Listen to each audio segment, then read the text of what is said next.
Welcome back to the channel, people. It is the NBA offseason, and it is crazy active. There's so many things going on. I just did the video on the Milwaukee Bucks. They've been really active, trying to bolster the roster for Giannis to make some solid playoff run potential. And the Rockets have seemingly crushed it in free agency and in their trades. They've done, I think, all the right things to bolster their roster, to build around their core of young talent, and put themselves in a position, even after the next 2 or 3 years, to continue to be viable. They've got the coach, they've got the core players. They're going to grow together. They're going to have clearly defined roles. They're going to have the support from the organization. Everything is hitting for Houston right now, in my opinion. Doesn't mean they're going to win the chip. I'm just saying that they've made solid moves to put themselves in a position to compete today, tomorrow, and in the future. So let's highlight those things. All right, first of all, the elephant in the room. You bring in KD on a trade, getting rid of Jalen Green. You knew what time it was with Jalen Green. It wasn't happening. He was a no-show in the playoffs. We know the limitations. KD brings that reliable offense, and it puts them in a position to have a lethal score. He is still effective at scoring the ball. So this all makes sense. They didn't give up a ton of capital. They didn't have to destroy their core in order to acquire him. We're all good there. They've just recently, I guess we'll call this breaking news, they've re-signed, well, they've brought back Clint Capella, who used to be within the organization, I believe. But Clint Capella comes in on a 3-year deal. This makes a lot of sense. You bring it in for rebounding, paint presence, veteran, kind of knows the system, I guess, or knows the organization, a lot of familiarity there. But he's on that 3-year timeline kind of with KD, right? It kind of sort of makes sense. The bigger signing, and what I think is more important, is Dorian Finney-Smith. He is going to be a big piece on this team. He is going to have a clear role on this team. Unfortunately for him, he was traded to the Lakers last season, where the coach is terrible and the roster is not built for a guy like him to be successful. It just is not. A lot of people say that, the Lakers supporting roster last year was bad. Quite the contrary, they were not afforded opportunities. Dorian Finney-Smith, because his role was so sporadic, never really got things going consistently. There are games where he played 20, 30 minutes, and he got like 2 shots, right? But that's what happens when you have a roster and a coach that is constructed this way.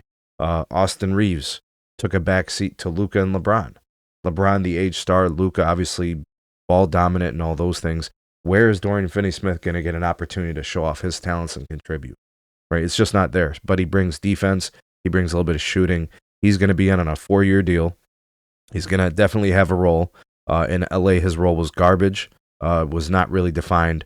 And, this is a much better situation with Ime Udoka and the Rockets. They've extended Jabari Smith. They've extended Fred VanVleet. That re-signs players who are clearly parts of their team that are fulfilling important roles, from the point guard position to the wing players and the forwards. They have retained the right pieces and kept things together with their core players like Amin Thompson, Alfred Sengun. They've bolstered the bench a little bit. Obviously, getting rid of Brooks, he was expendable. They filled the role. They brought in guys who could do a little bit more consistently without the troubles that come with it, kind of a side effect. So in my opinion, if you want to talk about who's winning the offseason, I have to qualify and nominate the Houston Rockets for doing some good things. I don't really know who's had a better offseason. You tell me if there's a team that has done more and done better to retain their best players, give up limited amounts of draft capital, and then supporting roles are being fulfilled and depth is still retained. This is the exact opposite of what we're seeing across the league from other teams.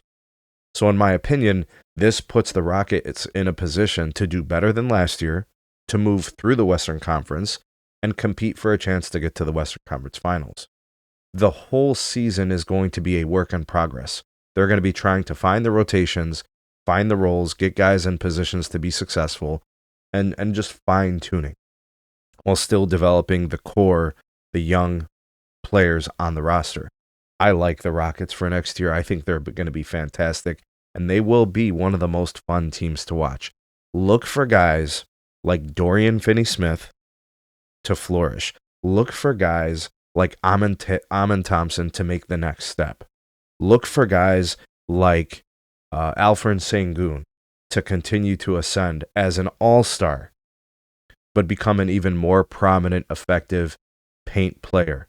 And of course, defensively, he could take that step forward as well. This is a really exciting time for the Rockets. Their future is bright. They're on a win now timeline, and they are a win in the future timeline. Very few teams can say that. There's only a handful of teams built like that.